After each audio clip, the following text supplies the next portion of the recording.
Hello everyone, मैं हूं जयेश राजगुरु और स्वागत है आप सभी का इस नए इंटरेस्टिंग यूट्यूब वीडियो में।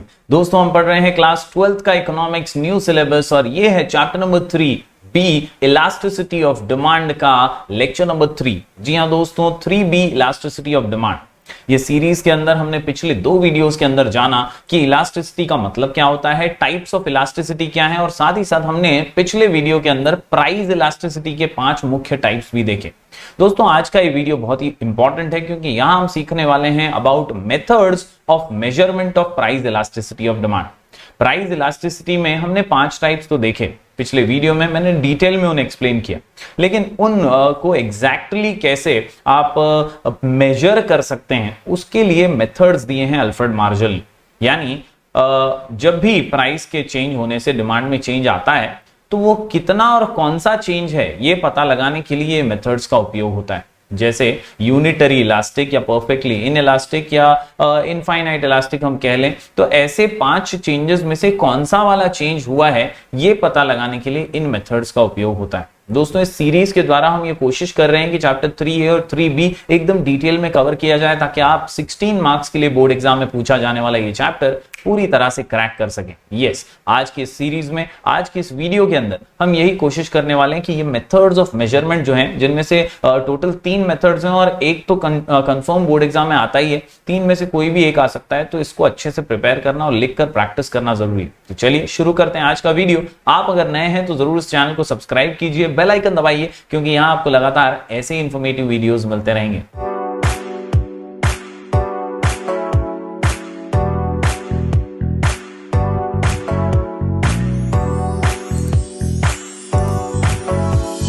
तो दोस्तों, जब बात करते हैं मेथड्स ऑफ मेजरमेंट की, तो यहां पर 3 मुख्य और इंपॉर्टेंट अल्फ्रेड मार्शल द्वारा दिए गए मेथड्स हैं प्राइस इलास्टिसिटी को मेजर करने के लिए। मैं फिर एक बार रिकैप कर दूं, प्राइस इलास्टिसिटी क्या है? तो प्राइस इलास्टिसिटी वो रिस्पॉन्स है डिमांड का जो बदलते हुए प्राइस के सामने आता है। जी हां, whenever there is a change in price alone, whenever there is change in price alone, whenever there is change in price alone and there is response by demand, whether it is more than the price or less than price or equal to price or infinite, ये depend करता है कि demand कैसा response करता है उसके ऊपर, और उसी को फाइंड आउट करने के लिए यहां पर 3 मेथड्स दिए गए हैं। हमने पिछले वीडियो के अंदर दोस्तों देखा कि 5 इंपॉर्टेंट प्राइस इलास्टिसिटी के टाइप्स हैं और उन्हीं 5 में से कौन सा एग्जैक्टली एक केस में, एक सिचुएशन में होता है, वो चेकआउट करने के लिए मेथड्स बहुत इंपॉर्टेंट है। मेथड्स 3 है। पहला है रेशियो और प्रोपोर्शनेट मेथड, दूसरा है टोटल आउटले यानी एक्सपेंडिचर मेथड,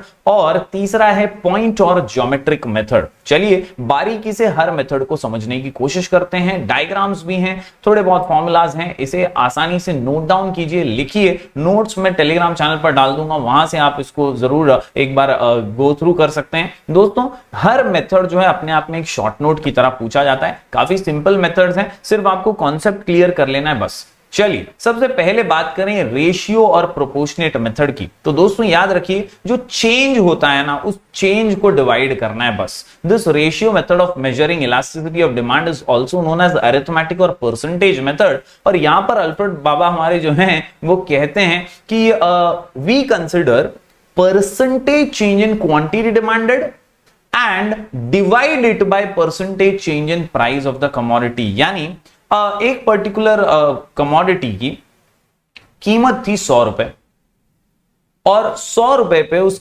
कमोडिटी की डिमांड थी 10 किलो। 100 रुपए पे 10 किलो, 100 रुपए पे 10 किलो, 100 रुपए पे 10 किलो। अब आता है चेंज। प्राइस जो है दोस्तों वो 100 से हो जाता है 150, 100 से 150, 150, और डिमांड जो है वो 150 पे 10 से हो जाता है सीधा 5 किलो। कॉन्सेप्ट समझ रहे हैं आप? दोनों में बदलाव आ रहा है, प्राइस में भी और डिमांड में भी। डिमांड रिस्पॉन्ड कर रहा है to the change in price. तो यहां हमें क्या करना है रेशियो और प्रोपोर्शनेट मेथड में? यहां पर हमें चेंजेस कितने हुए हैं उसे सिर्फ मेजर करना है। आप देख सकते हैं फॉर्मूला में ईडी यानी elasticity of demand is equal to percentage change in quantity demanded upon percentage change in price. तो आप एग्जाम्पल के तौर पर अगर देखें तो 100 की जगह 150 हो गया, यानी कितना बढ़ गया, 50 बढ़ गया। तो चेंज इन प्राइस में आप नीचे 50 लिखेंगे। और साथ ही साथ अगर क्वांटिटी की बात करें तो 10 था पहले, अब 5 किलो डिमांड हो गया है, तो इसमें भी 5 का चेंज आया है और इसीलिए आप ऊपर लिखेंगे 5 kg। तो यहां पर दोस्तों फॉर्मूला में आपको समझना है क्या डालने वाले हैं, हम डालने वाले हैं the change in demand and the change in price. कितना बदलाव आया है ना, उसको डिवाइड करेंगे तो आपको रेशियो और प्रोपोर्शनेट मेथड से पता चलेगा कि ये कौन सा प्राइस इलास्टिसिटी का टाइप है। एक और एग्जांपल लेते हैं दोस्तों। यहां पर देखिए आपको नजर आ रहा है कि इलस्ट्रेशन के माध्यम से ओरिजिनल प्राइस और न्यू प्राइस, ओरिजिनल डिमांड और न्यू डिमांड। आप देख सकते हैं पहले प्राइस था 10 और फिर नया प्राइस हो गया 5।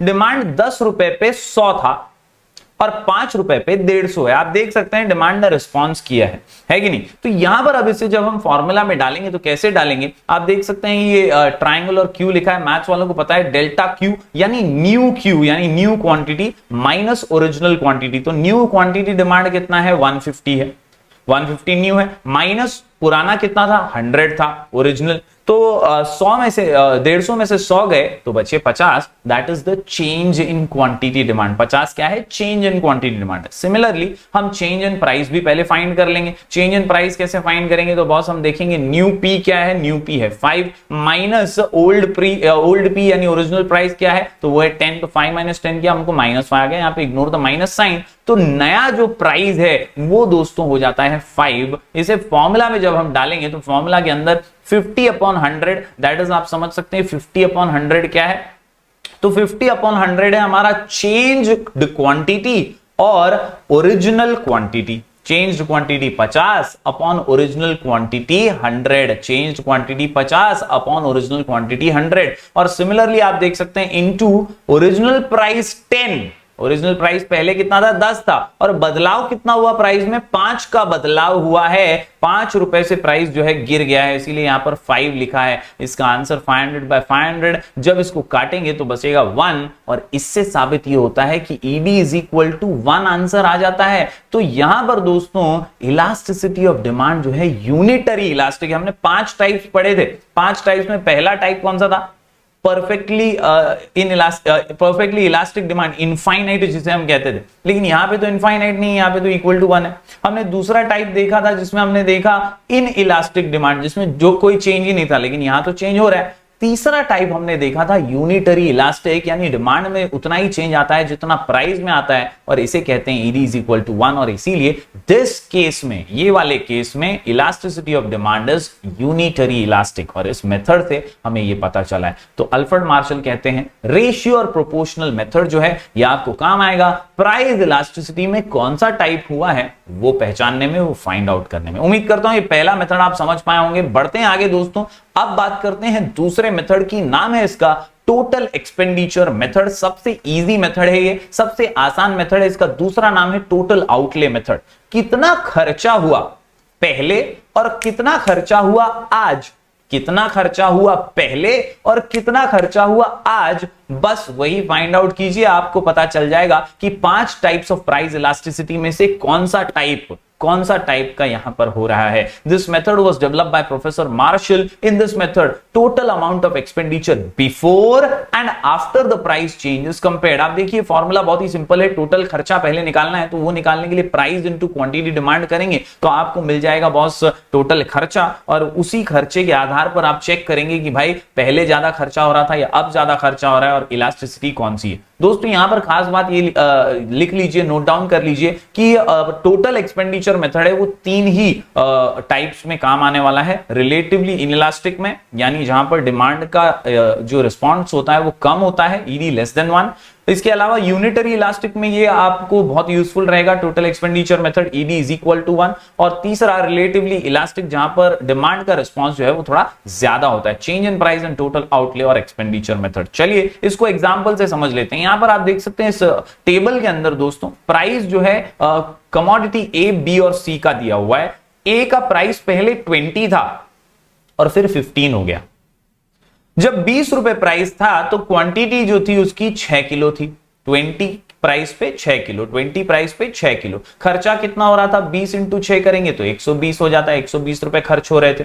लेकिन जब इसका प्राइस 20 से हो गया 15 और हम 6 की जगह 7 किलो मंगाने लगे तो 15 इंटू 7 अब खर्चा हो रहा है 105 रुपए। यानी दोस्तों यहां पर देखने वाली बात यह है कि टोटल एक्सपेंडिचर पहले के मुकाबले अब कम हो रहा है, पहले के मुकाबले अब कम हो रहा है। पहले 120 हो रहा था, अब हो रहा है 105, और इसीलिए डिमांड का जो इलास्टिसिटी है वो लेस देन 1 है। ये साबित यहां पर इस मेथड से हो जाता है, क्योंकि पहले जो था वो खर्चा ज्यादा था, अब खर्चा कम हो गया। सिमिलरली यहां पर बी और सी कमोडिटी में भी आप देख सकते हैं, बी कमोडिटी में 20 रुपए प्राइस था, बाद में 15 हो गया, कम हो गया प्राइस। पहले 6 क्वांटिटी थी, अब 8 हो गई, तो आप देख सकते हैं खर्चा जो है वो पहले भी 120 का आ रहा था, प्राइस चेंज होने के बाद भी 120 का आ रहा है, तो ED is equal to 1, that is unitary elastic. और आखिर में अगर सी की बात करें तो सी कमोडिटी में 20 पहले प्राइस था, बाद में 15 हो गया, पहले 6 क्वांटिटी मंगा रहे थे, अब 9 मंगा रहे हैं। अगर आप खर्चा देखेंगे तो 20 इंटू 6 120, 15 इंटू 9 135, और इसीलिए खर्चा बढ़ गया है प्राइस चेंज होने के बाद। तो यहां पर आप देख सकते हैं ED is greater than 1, elasticity ज्यादा है। तो टोटल आउटले मेथड बहुत ही सिंपल है, बहुत ही आसान है। सिर्फ आप एक्सपेंडिचर कैलकुलेट करेंगे on the basis of before original price and after the change in price, यानी बिफोर और आफ्टर का खर्चा देखिए और आप चेक कर लीजिए कि इलास्टिसिटी कैसा है। उम्मीद करता हूं ये सेकंड मेथड भी आप आसानी से समझ पाए होंगे। तो दोस्तों अब बात करते हैं तीसरे मेथड की, नाम है इसका पॉइंट मेथड और ज्योमेट्रिक मेथड। जी हां दोस्तों, ये थोड़ा सा ग्राफिकल मेथड है। यहां पर एक लीनियर डिमांड कर्व पे, यानी जैसा हमने लॉ ऑफ डिमांड में भी एक लाइन देखी थी डी डी कर्व, जो स्लोप करती है downwards from left to right, ये डिमांड कर्व जो है इसके ऊपर डिमांड का अलग अलग पॉइंट पे क्या रिस्पॉन्स है, कहां पर ज्यादा डिमांड है, कहां पर कम डिमांड है, ये अगर आपको पता लगाना है तो आप इस मेथड का उपयोग कर सकते हैं, ऐसा अल्फ्रेड मार्शल कहते हैं। जी हां, पहले जो दो मेथड थे, रेशियो प्रोपोर्शनेट मेथड हो या टोटल आउटले यानी टोटल एक्सपेंडिचर मेथड हो, ये पूरी तरह से हमें लीनियर कर्व के ऊपर कहां कितना डिमांड है ये बताने में असमर्थ हैं, और इसीलिए ये तीसरा मेथड बहुत ही उपयोगी साबित होता है। यहां पर अल्फ्रेड मार्शल कहते हैं कि एक गिवन पॉइंट के ऊपर,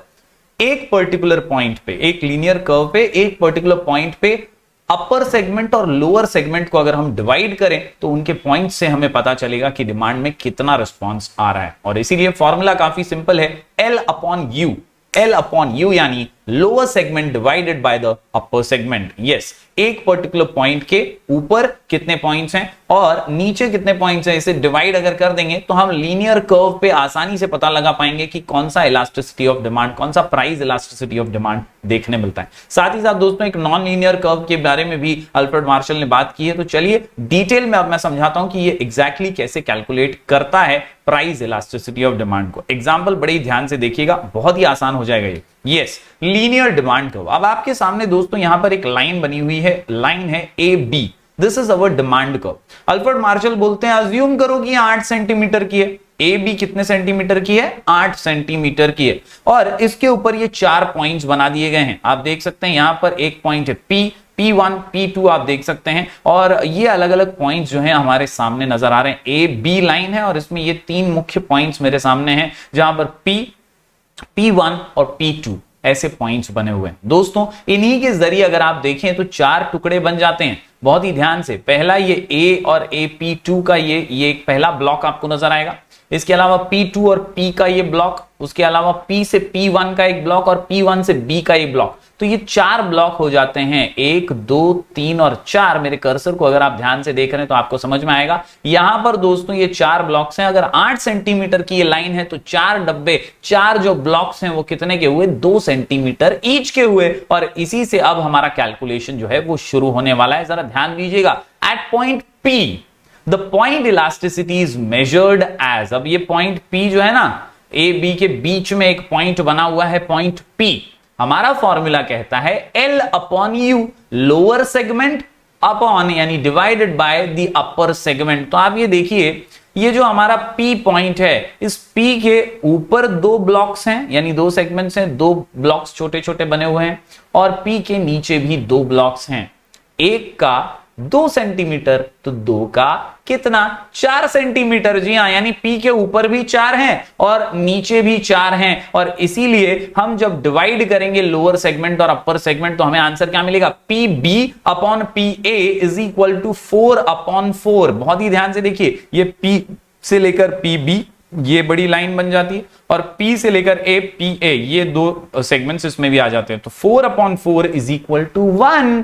तो याद कीजिए हमारी 5 इलास्टिसिटी में ED इज इक्वल टू 1 आता है, तो कौन सा टाइप होता है, तो दोस्तों वो होता है unitary elastic demand. Thus at point P demand is unitary elastic, that is ED is equal to 1, यानी P के ऊपर ED इज इक्वल टू 1 आ गया। क्यों, क्योंकि यहां पर लोअर सेगमेंट अपर सेगमेंट दोनों इक्वल हो जाते हैं। बात करें अगर अगले पॉइंट की P1 की, अगर मैं बात करूं यहां पर नीचे ये P1 है, देखिए अब P1 के लोअर में तो एक ही ये है 2 सेंटीमीटर, लेकिन P1 के ऊपर अगर आप देखें तो 2 + 2 + 2 यहां पर आ जाते हैं 6 सेंटीमीटर। देखिए ये अपर जो सेगमेंट है ना, ये 1, 2 और 3 ब्लॉक से यानी 3 सेगमेंट से बना हुआ है, और इसीलिए एक अगर 2 सेंटीमीटर का है तो 3 का कितना 6 सेंटीमीटर हो गया। तो लोअर में 2 सेंटीमीटर और अपर में 6 सेंटीमीटर। यहां पर देखिए आप देख सकते हैं at point P1 the point elasticity is measured as P1 is equal to P1B upon P1A। तो यहां पर P1B में तो 2 सेंटीमीटर ही है, P1A में देखें तो 1, 2, 3 यहां पर 3 सेगमेंट्स है, और इसीलिए आप छोटे छोटे इनको मेजर करें तो 2 सेंटीमीटर इंटू 3 6 सेंटीमीटर हो जाते हैं। इसका जब हम कैलकुलेशन करते हैं तो आंसर आता है 0.33,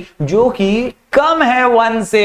और अगर आप याद करेंगे दोस्तों 5 टाइप्स में तो थोड़ा ज्यादा थोड़ा कम, relatively elastic, relatively inelastic, ये वाला कौन सा है, ये है relatively inelastic. Thus at point P1 demand is relatively inelastic. और यहां पर दोस्तों आसानी से इसी तरह lower segment divided by upper segment कीजिए, आप आंसर फाइंड आउट कर लेंगे। इसी का एग्जैक्टली ऑपोजिट अगला वाला है एट पॉइंट P2 की अगर मैं बात करूं यहां पर, तो P2 में आपको नजर आएगा कि ऊपर अपर सेगमेंट में सिर्फ 2 सेंटीमीटर है, और नीचे अगर देखें तो यहां पे 3 ब्लॉक्स हैं और इसीलिए 6 सेंटीमीटर हो जाता है। तो एग्जैक्टली ऑपोजिट है, यहां पर 6/2 आएगा, आंसर आएगा 3, जो 1 से ज्यादा है, और इसीलिए यहां पर हो जाती है elasticity greater than 1, that is relatively elastic demand. उम्मीद करता हूं दोस्तों ये तीनों ही आप समझ गए होंगे। हर पॉइंट पे आपको सिर्फ मेजर करना है कि बॉस कितना इलास्टिसिटी हो रहा है। अज्यूम पहले ही कर लिया है कि ए बी 8 सेंटीमीटर का है, और इसीलिए सारे ब्लॉक्स जो हैं वो 2-2 सेंटीमीटर के।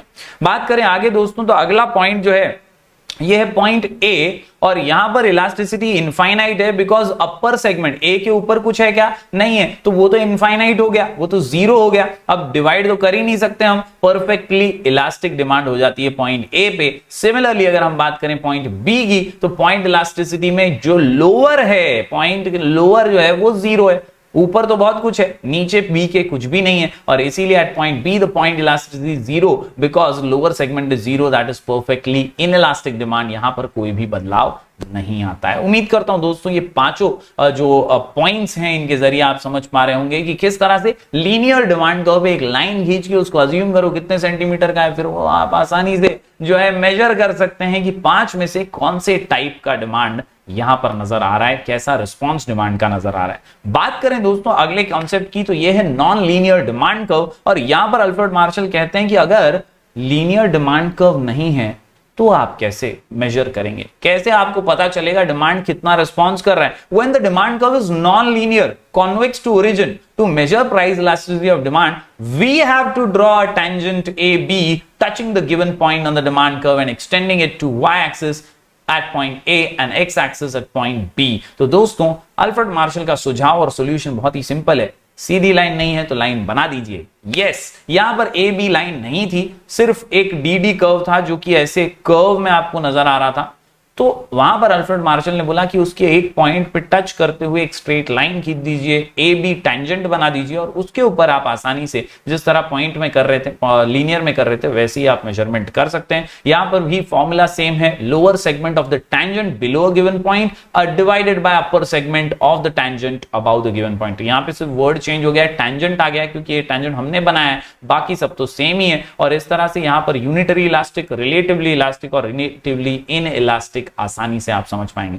दोस्तों इसके डायग्राम से रिलेटेड वीडियो मैं ऑलरेडी बना चुका हूं डिटेल एक्सप्लेनेशन के साथ, तो आई बटन में उसका लिंक दे दूंगा, जरूर जरूर जरूर वो डायग्राम वाला वीडियो देखिए ताकि आपके सारे इकोनॉमिक्स में जितने भी डायग्राम्स है ना वो बनाने का टेंशन दूर हो जाए। तो जरूर वो वीडियो देखिएगा। हम दोस्तों ऐसे ही वीडियोस लेकर आते रहेंगे। आज हमने methods of measuring price elasticity of demand देखा है, टोटल 3 मेथड। रेशियो मेथड याद रखिए, change change change change change, कितना चेंज हुआ है डिमांड, कितना चेंज हुआ है प्राइस, दोनों को डिवाइड करो, काम फिट मामला हिट। इसके अलावा हमने देखा टोटल एक्सपेंडिचर मेथड, यहां पर हमने देखा पहले कितना खर्चा बाद में कितना खर्चा, दोनों कैलकुलेट करके आप मेजर कर सकते हैं कितना इलास्टिसिटी। और आखिर में हमने देखा पॉइंट और ज्योमेट्रिक मेथड, यहां पर याद रखिए कि ग्राफिकली आपको एक लीनियर कर्व पे मेजर करना है कि कौन से पॉइंट पे कितना इलास्टिसिटी ऑफ डिमांड है। उम्मीद करता हूं ये सभी पॉइंट्स आप नोट डाउन कर रहे होंगे। हम दोस्तों नोट्स लगातार हमारे टेलीग्राम चैनल पर डालते रहते हैं, नाम है स्काई एजुकेशन ऑफिशियल। आप फाइल सेक्शन में टेलीग्राम चैनल के जाएंगे तो वहां पर आपको सारी फाइल्स जो है नोट्स की मिल जाएंगी, पीडीएफ्स आपको मिल जाएंगे। आप हमारे ऐप को डाउनलोड कर लीजिए, नाम है sky education on play store. यहां पर भी हम रेगुलर एजुकेशनल अपडेट्स डालते रहते हैं। तो दोस्तों ऐसे ही अपना प्यार चैनल पर बरकरार रखिए। वीडियो को यहां तक देखा है तो जरूर लाइक कीजिए, शेयर कीजिए ज्यादा से ज्यादा स्टूडेंट्स के साथ। हम मिलेंगे फिर एक बार कुछ और नए वीडियोस के साथ, तब तक के लिए do like share and subscribe.